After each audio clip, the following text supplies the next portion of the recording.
Terima kasih untuk daerahnya. Betul. Jadinya memang sepengetahuan saya ada narasi bahwa ada kajian yang menyebut bahwa Chromebook itu tidak cocok untuk diaplikasikan di sekolah. Saya ingin klarifikasi.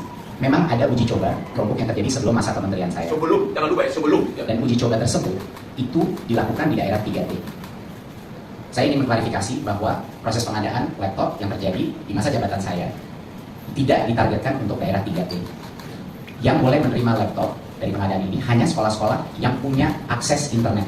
Itulah alasannya juga pengadaan ini bukan hanya laptop, tapi juga ada modem Wi-Fi 3G dan juga proyektor dan lain-lain yang diberikan untuk bisa mengakses internet itu. Jadi, Kemendikbudristek membuat kajian yang komprehensif, tapi targetnya itu adalah bukan daerah 3T. Dan di dalam juknis sangat jelas, hanya boleh diberikan kepada sekolah yang punya internet.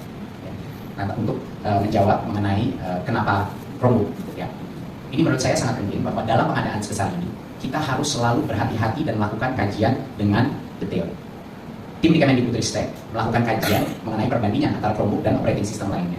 Dan satu hal yang sangat jelas pada saat saya mencerna laporan ini adalah dari sisi harga, Chromebook itu kalau speknya sama selalu 10-30% lebih murah.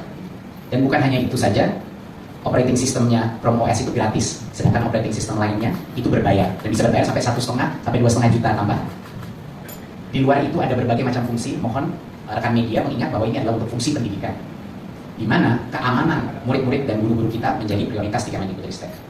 Dan salah satu hal terpenting dari kajian tersebut adalah kontrol terhadap aplikasi yang bisa ada di dalam Chromebook ini untuk melindungi murid-murid dan guru-guru kita dari pornografi, judi online, dan digunakan untuk gaming dan lain-lain. Itu bisa terjadi tanpa biaya tambahan lagi, sedangkan operating system lain akan ada biaya tambahan.